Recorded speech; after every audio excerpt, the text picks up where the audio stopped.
અમદાવાદના સક્રી તળાવની અંદર 4 લોકો ડૂબ્યા હોવાના સમાચાર પ્રાપ્ત થઈ રહ્યા છે, જેને લઈને શોધખોળ જે છે તે સઘન કરી દેવામાં આવી છે। આપ જે દ્રશ્ય જોઈ રહ્યા છો અત્યારે હાલ ફાયરની ટીમ દ્વારા જે વિવિધ ટીમો બનાવીને શોધખોળની પ્રક્રિયા જે છે તે કરવામાં આવી છે, જે અંતર્ગત કહી શકાય કે 4 લોકો ડૂબ્યા હોવાની આશંકા વ્યક્ત કરવામાં આવી રહી હતી અને તે અંતર્ગતથી 2 લોકો જે છે તેમને બહાર કાઢવામાં આવ્યા છે। વિશાલ સોલંકી જે છે તેને બહાર કાઢવામાં આવ્યો છે, અંદાજિત પપ્પુ સોલંકી જે છે તેને બહાર કાઢવામાં આવ્યો છે। જેડી કરીને એક છોકરો જે છે તેની શોધખોળ અત્યારે હાલ તો ફાયર વિભાગ દ્વારા ચાલુ કરી દેવામાં આવી છે। મહત્વનું એ છે કે આ 3 લોકો જે છે તે હતા, તેમાંથી વિશાલ સોલંકીની બહાર નીકળતાના મૃત્યુ થયું હોવાના સમાચાર જે છે તે પ્રાપ્ત થઈ રહ્યા છે। મહત્વનું એ છે કે આ તળાવ જે છે તેનું નવનિર્માણનું કાર્ય ચાલી રહ્યું છે અને તેમાં આ પ્રકારની બોટ હતી, બોટની અંદર તેઓ નાવા પડ્યા હતા અને તેમાં આ ડૂબ્યા હોવાની વાત જે છે તે પ્રાથમિક અનુસંધાને પ્રાપ્ત થઈ રહી છે। જોકે ફાયરની ટીમ દ્વારા સઘન તપાસ કરી અને આ શોધખોળની પ્રક્રિયા જે છે તે હાથ ધરવામાં આવી છે। અહીંયા બોટ હતી ને બોટની અંદર તેઓ અહીંયા તરવા પડ્યા હતા અને તેમાં ડૂબ્યા હોવાની પ્રાથમિક માહિતી પ્રાપ્ત થઈ રહી છે। જે લોકો અહીંયા હતા અને જેમણે આ બચાવની કામગીરીમાં જોડાયા હતા તેવા સ્થાનિક વ્યક્તિ અહીંયા આપણી સાથે તેમની સાથે વાત કરીશું। શું ઘટના બની હતી, ક્યારે ઘટના બની હતી અને કેટલા લોકો અંદર ડૂબ્યા હતા અને શું સ્થિતિ હતી? મારું નામ છે બલવંત પરમાર।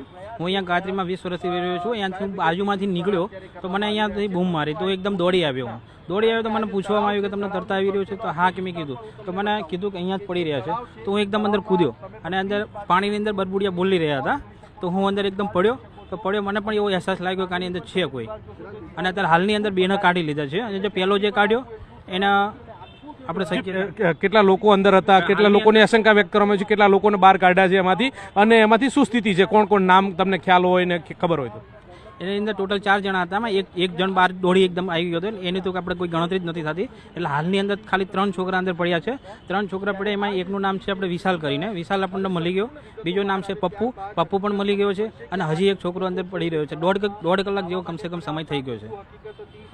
અને ફાયર કેટલા સમય પ્રમાણે આવી અને ફાયરે કેવા પ્રકારની કામગીરી હાથ ધરવામાં આવી છે? ફાયરે પણ ત્યારની આવ્યા છે, તે બી ક્યારના મહેનત કરી રહ્યા છે, 1.5 કલાકથી અંદર મહેનત કરી રહ્યા છે।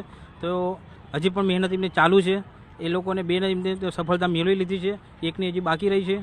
આમાં મૃત્યુ થયા હવે સમાચાર પ્રાપ્ત થઈ રહ્યા છે, મૃત્યુ થઈને આપણે ના કહી શકીએ ચોક્કસથી। તો જે પ્રકારે તમે જોઈ રહ્યા છો કે અત્યારે હાલ પણ શોધખોળની પ્રક્રિયા જે છે તે ચાલી રહી છે, તેમાંથી 4 લોકો હતા, તેમાંથી 3 લોકોને બહાર કાઢી લેવામાં આવ્યા છે અને હજુ એક વ્યક્તિની શોધખોળ જે પ્રક્રિયા જે છે તે હાથ ધરવામાં આવી રહી છે। મિતેશ, શું બન્યું હતું બેટા અહીંયા? તમે શું જોયું, શું ઘટના હતી? અમે દડો રમતા હતા, એમને હે ને અંદર શીખા ઓલું શું કહેવાય ને હુડકી આવે ને એ લઈને ફરતા હતા અને બૂમો પાડીને તો અમે જોવા ગયા ત્યાં, અમે બહાર બધી અમને બોલાવા જઈએ। હા, કેટલા લોકો હતા હોડીમાં? 4 જણા। 4 જણા હતા। પછી તમે શું કર્યું? બધાને બૂમ પાડી? ઓકે। અને શું મતલબ થયું હતું? શું હોડી ઊંધી પડી ગઈ હતી? શું થયું હતું એ તો ખબર નહીં અમને। અચ્છા, તમે રમતા હતા? અમે રમતા હતા। કેટલા વાગ્યાની આસપાસ તમને ખ્યાલ છે કે ટાઈમ ખ્યાલ છે? 5 સાડા 5 તમે અંદર આવ્યા પછી શું થયું?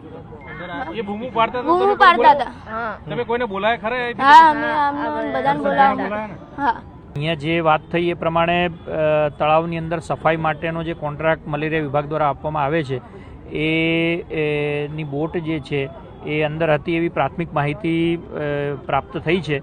છતાં પણ હજુ ફાયર વિભાગ અને પોલીસ વિભાગ દ્વારા પૂરતી તપાસ કર્યા પછી આની અંદર બધી વિશેષ વિગત જે છે એ આપના સમક્ષ આપવામાં આવશે। સામાન્ય રીતે કોર્પોરેશનના કાયદા મુજબ જ્યારે પણ તળાવ ડેવલપમેન્ટ થતું હોય છે એ હેન્ડઓવર થાય એ પહેલાં કોન્ટ્રાક્ટરની જવાબદારી હોય છે। એ તળાવ જ્યારે કોઈપણ પ્રોજેક્ટ હેન્ડઓવર થઈ જાય એ પછી કોર્પોરેશન પોતાના સિક્યુરિટી ગાર્ડ્સ મૂકતી હોય છે। એટલે અત્યારે હેન્ડઓવર થયું એ પહેલાં કોન્ટ્રાક્ટરના સિક્યુરિટી ગાર્ડ અહીંયા મૂકવામાં આવ્યા હતા। અમદાવાદ મ્યુનિસિપલ કોર્પોરેશન દ્વારા જનરલી તળાવની સફાઈ માટેના કોન્ટ્રાક્ટ આપવામાં આવે છે। એ અહીંયા કુમાર એજ્યુકેશનને તળાવ સફાઈનો કોન્ટ્રાક્ટ આપવામાં આવ્યો હતો અને પ્રાથમિક માહિતી મુજબ એમની સાથે વાત થયેલ છે, એમના દ્વારા અહીંયા હોડી મૂકવામાં આવી હતી। હવે એ જ હોડીની અંદર બાળકો હતા કે નહીં એ એક તપાસનો વિષય છે, એ તપાસ કર્યા પછી આપણને માહિતી મળશે। ત્યાં જે કંઈ પાણીમાં ગંદવાડ હોય એને સાફ કરવા કોર્પોરેશનની બોટ હોય એવું પ્રાઇમા ફેસી જે અધિકારીઓ પાસેથી મેં જાણ્યું એ મુજબ એ બોટ અહીંયા હોય છે। એ બોટનો ઉપયોગ કરીને એ 3 યુવાનો એ વચ્ચે તળાવની વચ્ચે ગયા અને ત્યાં પાણી ભરાવાના કારણે એ બોટ ડૂબી ગઈ। આ પ્રકારનું એ 3 યુવાનો સાથે થયું છે। એટલે 17-18 ને એક થોડો મોટો ઉંમરનો છે.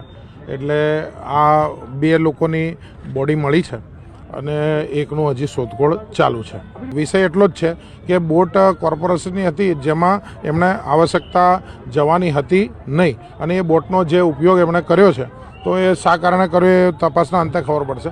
પરંતુ એ બોટના ઉપયોગના કારણે કદાચ એ બોટ ચલાવતા ના આવડી કે કેમ શું થયું અને બોટ વચ્ચે ગયા પછી બોટ સાથે ડૂબી ગયા એટલે બોટ બી ડૂબી જ ગઈ છે. એટલે બોટ ડૂબી છે અને બોટની સાથે એ 3 યુવાનો ત્યાં ડૂબ્યા છે.